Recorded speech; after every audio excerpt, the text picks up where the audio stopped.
The story kicks off with those two school popular kids strutting down the hallway like they own the place, and everyone can't stop chattering about them. Suzyun, she's the big shot student council president. And there's this certified nerd named Kazuki, tagging along as her sidekick, also the vice president. Some folks just naturally become the center of attention. But our main man, Usato, well, he doesn't see himself that way. Usato's your regular Joe, thinks of himself as just an ordinary high school student. The most thrilling thing in his plain life is helping pigeon babies find their nest. Deep down, though, he secretly wishes for something extraordinary. Now, here's the kicker. It's raining cats and dogs, and Usato's caught without an umbrella. He thinks about snatching someone else's, but he's a good guy, or at least he likes to think he is. He doesn't want to kickstart a life of crime over an umbrella, so he lets the opportunity slide. Dumb move, because now he's stuck waiting in the rain for hours. Out of nowhere, Suzyun pops up. She tells him that all students have to scram. Let me tell you, Usato's so forgettable that he was ready to just run home soaking wet. But Suzyun isn't having it. She's thinking it would be bad for the student council's image to let him turn into a soggy loser right before their eyes. Then, Kazuki appears on the scene and lends Usato his extra umbrella. Usato thought Kazuki didn't even know he existed. But surprise, he's actually a nice guy. They suggest walking home together, and Suzyun thinks it's fate that they met. Usato, being a bit of a nerd, compares it to hitting the jackpot, walking home with two of the most popular kids in school. He almost blows it by saying everyone will be jealous of him, but luckily they didn't catch his cringe-worthy comment. Usato tells Kazuki that he didn't expect him to be so friendly because he usually sees him as a ladies' man. But Kazuki explains that he talks to the girls out of pity. Suzyun teases him, saying he prefers talking to boys anyway. Suzyun, on the other hand, seems even more out of reach for Usato. She's a straight-A student and a sports whiz. That only adds to Usato's admiration. And he mentions she's beautiful inside and out. Usato, playing the part of a clueless gossip reporter, then pops the big question, are they dating? After all, everyone in school is buzzing about it. The conversation gets awkward, but they clarify that they spend so much time together because they're on the student council. Usato blushes with embarrassment, realizing he shouldn't have asked such a dumb question. But Suzyun is cool about it. She'd rather they discuss it openly than gossip behind their backs. Suzyun explains that she feels like she doesn't belong in this world. And Usato was shocked. The two of them are totally opposite people, but he understands that feeling. They all stop when Suzyun and Kazuki hear bells ringing. The ringing gets louder and louder, but Usato doesn't hear a single thing. Just as Usato approaches the others, a magic circle appears on the ground, and he wonders if it's a gate to another world. Instead of being terrified, Suzyun looks like a psycho and wonders if Usato thinks they will find magic monsters and heroes in this other world. Usato is shocked that she's into that kind of stuff, but time is up, and they are taken away. Usato eventually wakes up and finds that they are sitting in front of a king. The boys are rightfully terrified and cautious, but something is wrong with Suzyun's brain as she only feels excitement. The king then introduces himself as Lloyd. Kazuki wants to skip the introductions, though, and demands to know why Lloyd brought them there. Lloyd keeps his calm and reveals that he is the king. Both of them are shocked by this, except for Suzyun, who is having the time of her life. Lloyd then reveals that they were summoned to be heroes, making all of Suzyun's dreams come true. 2 years ago, this world was attacked by the king of demons and his army. They managed to drive them off, but the demon lord's power has been growing. As a last resort, they called forth accomplished individuals from another world who can confront a demon lord using a forbidden ritual known as hero summoning. Usato tries to remind the excited Suzyun that they're having a serious conversation, and Kazuki goes all crazy. He doesn't care about heroes or demon lords and is just furious that they were summoned without consent, demanding that they get sent back to their world. The king explains that the hero summoning only works in one direction, so they can't go back. Kazuki still wants to go back to his family, but the king apologizes as they are desperate for help. Kazuki's whining marathon pushes the guards to finally quiet him down by threatening Usato to calm Kazuki down. The king shockingly bows before them and promises to find them a way back eventually, but he begs that these heroes help him in the meantime. Suzyun finally stops fangirling over being ice-skated and wonders why the king calls them heroes without knowing anything about them. A mage named Welsie explains that the hero summoning is designed to select accomplished individuals. She explains that hearing the bells ring before being summoned indicates that they are heroes. That's actually some pretty bad news for our boy Usato, though, as he was the only one that didn't hear ringing, and he wonders if he was brought by accident. Welsie then takes them to a crystal ball that measures their magical abilities. Kazuki wonders if Usato is really okay with this, but our boy is just fine since Welsie told him that he might be able to use magic even though he is not a hero. Kazuki thinks Usato should be more upset, but our boy isn't a whiny little dweeb like him, and he points out that they should try to be like Suzyun, who is overly positive in this situation. She is the first to be tested, and the color of the crystal indicates her affinity for thunder magic. As if that weren't amazing enough, she also has a ton of mana. Suzune couldn't be any happier. Now, it is Kazuki's turn. This guy barely touches the thing, and Welsie is amazed when the crystal turns white. It's light magic, and Suzune is certain that it means he can shoot laser beams out of his eyes. Or even better, he might be able to use swords made of light. Usato points out that Kazuki isn't a weirdo like her and probably has no clue what she is talking about, but she scolds him for having a sharp tongue. Suzune realizes that she likes his tongue that way, and Usato's perfect image of Suzune is getting ruined every time she talks. Well, Welsie explains that light magic is incredibly rare, and few people can use it. Light repels evil, so its power is unparalleled against demons. The bar has been set pretty high by the first two, but now it's our boy's turn. Usato hopes that he will at least have the tiniest bit of power, as this humble kid just hopes to help Suzune and Kazuki anyway. Usato is glad when his crystal actually changes color, and everyone thinks it's a soothing color. But a look at Welsie paints a totally different picture. She is shocked by this color change and instantly drags Usato away without saying a single thing. Welsie urgently takes him to the king and explains that the other two have great abilities. However, she is there about something more important. The king has a good chuckle as he jokes about Usato having an affinity for dark magic, but he is shut up when Welsie reveals that the crystal ball turned green. The guards are even shocked, and Welsie begins to finally say what that means. King Lloyd stops her, though, as he doesn't even want her to utter those words. Usato begins to wonder if his magic affinity is really that bad. Our boy just has to remain confused, though, as the king quickly demands that Usato be taken away from the castle as quickly as possible. They try to think of the safest place to send him, and Usato wonders if he's really that dangerous. He asks if anyone else has the same magic, and there just so happens to be another person. It's a certain girl, but the king doesn't even want her name to be spoken. Unfortunately for the king and his cowardice, this girl barges in, and everyone is terrified beyond belief. We find out that her name is Rose, and she wants to know if the heroes have been summoned. The king was really hoping that she took the day off, but Rose would never do such a thing. She questions if Usato was a hero, but King Lloyd explains that he's just some nerd that got teleported there by accident. The king desperately tries to hide the truth and tells her that Usato is superordinary. Rose asks for Usato's name, and she introduces herself to him as a captain of the kingdom's rescue team. But Usato feels that she is more like the type to take lives, not save them. Welsie interrupts them and offers to take Rose to the real heroes in the crystal room. Unfortunately, Usato is an idiot who can't read the room and asks the king what his green color crystal meant. Rose is still within hearing distance, so everyone is terrified by what's about to happen. Rose asks if his crystal is really green, and Usato confirms that his ball is green. Rose tells the king that she will be borrowing the boy.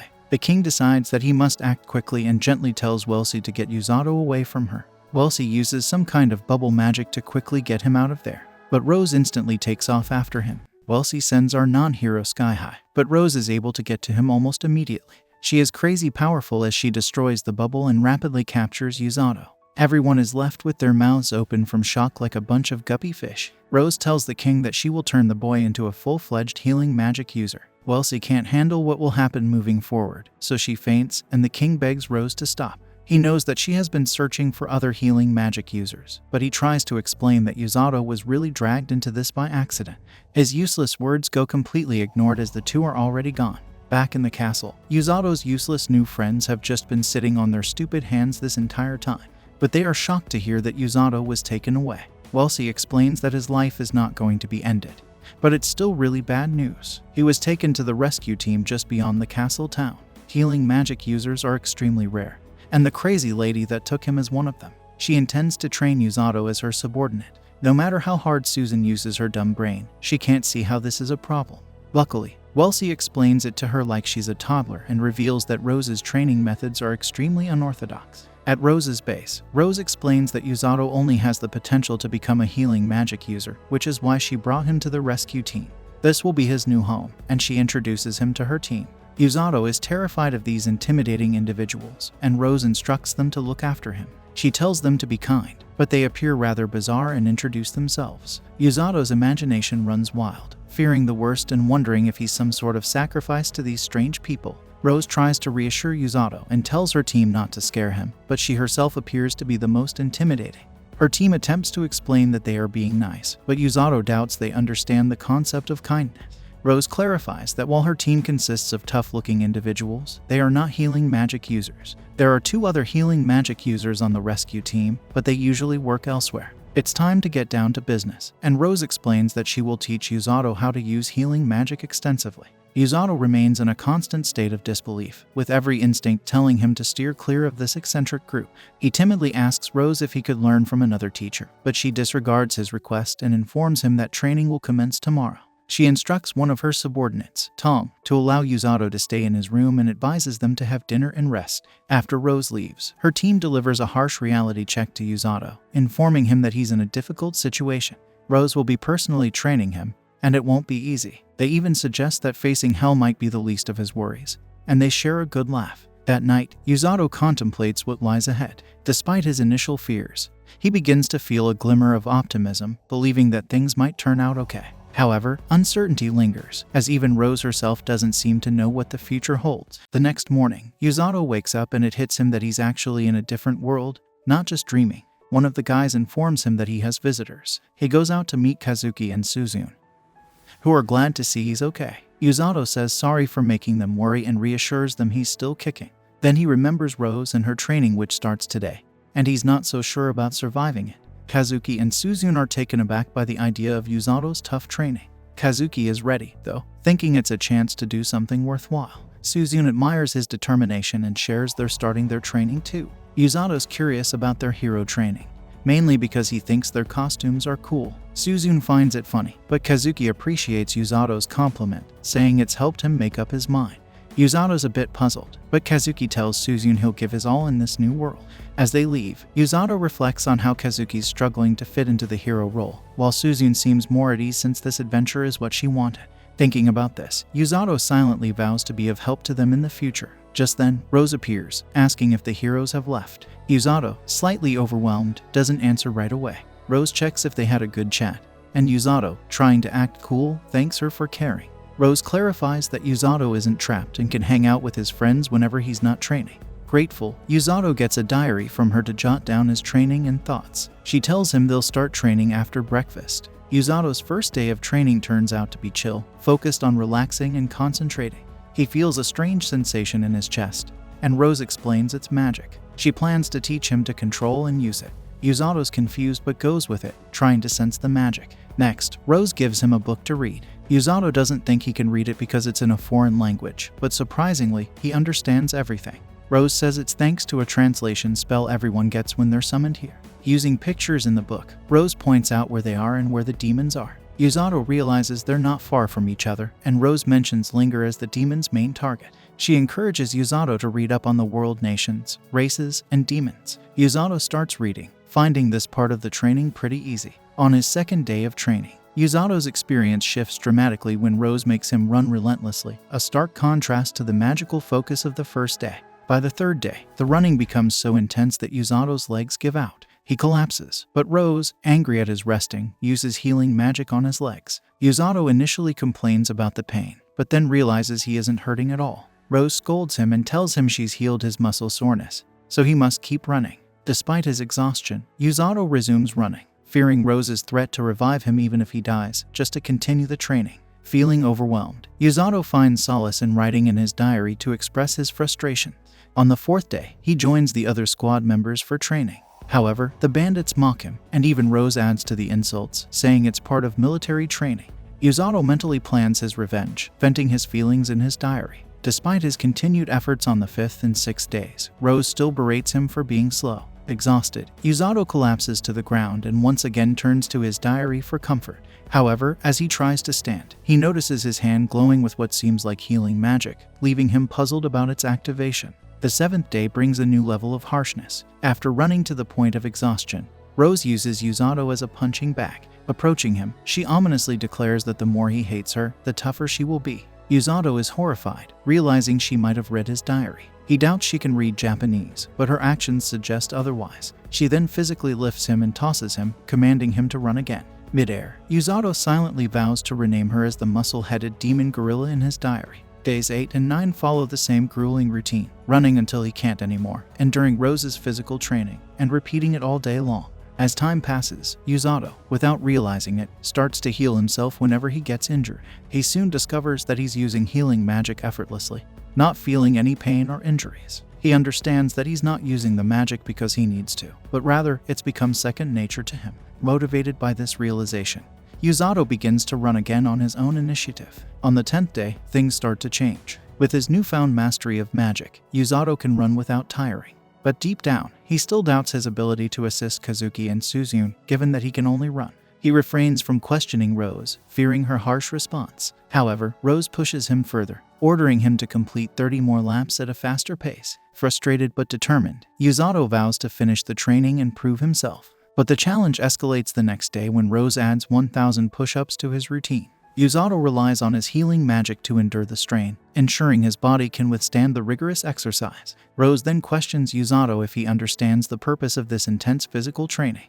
Before he can answer, she clarifies that it's to enable him to escape enemies on the battlefield and, more importantly, to swiftly rescue fallen comrades. The revelation surprises Usato, but Rose commands him to continue his push-ups. Usato carries on with his training.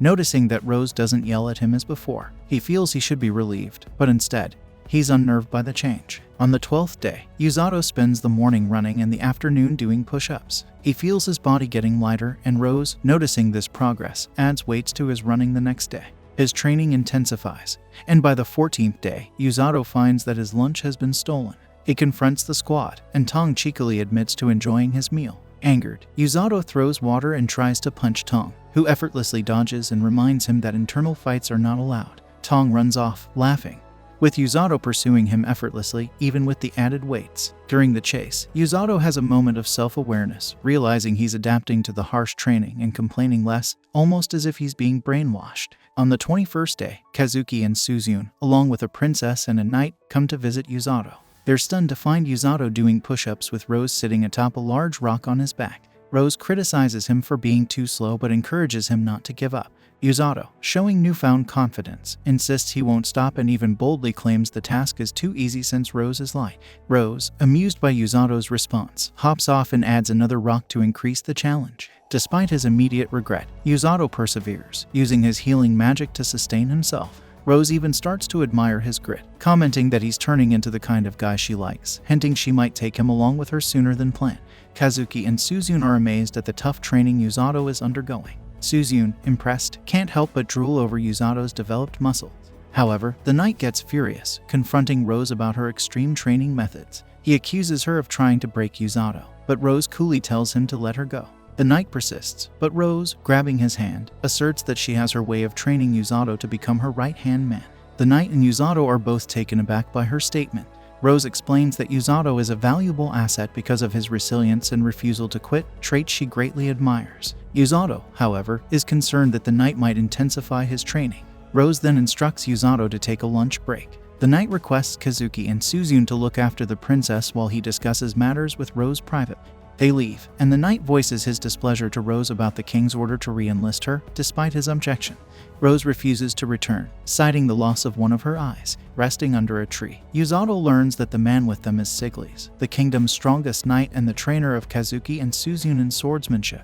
Usato is impressed by this but turns to the princess, inquiring about her identity. After she introduces herself, he apologizes for any rudeness. The princess encourages Usato to be at ease around her. Suzume teases Kazuki for reacting similarly earlier. Kazuki then asks Usato if his training is always as intense as they witnessed. Usato casually remarks that today's session was relatively easy and inquires about their training. Kazuki shares that their training is tough, detailing how Siglis instructs them in swordsmanship and Welsi teaches them magic, always mindful of their physical and mental states. Usato thinks their training approach sounds normal, but notes that Rose operates differently. When Kazuki apologizes, Usato is puzzled and reaches for more pie. This moment allows Suzume to admire Usato's muscles. Usato feels shy, but Suzume is captivated by his abs, and even the princess can't help her curiosity. Kazuki continues, expressing his concern that Usato seemed to struggle with his training. Usato admits it was tough at first and he wanted to escape, but now he's settled in.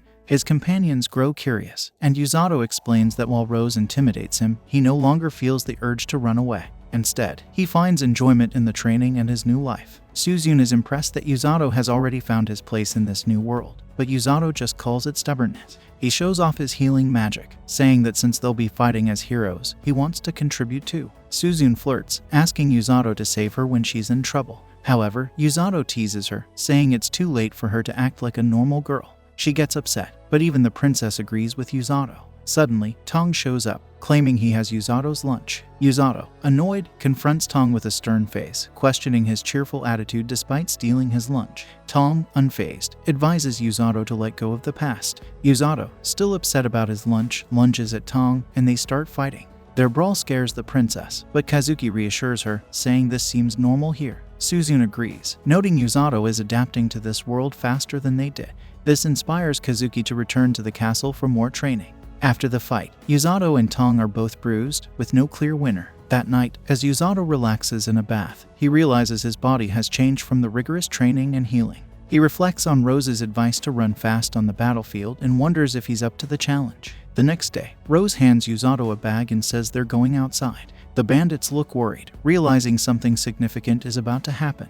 Usato is confused but follows Rose to the castle gate. The guard, intimidated by Rose, quickly opens the gate. They walk for hours, reaching a cliff overlooking the darkness of Linger Forest, known for its dangerous monsters. Rose orders Usato to kill a grand grizzly and only return home afterward.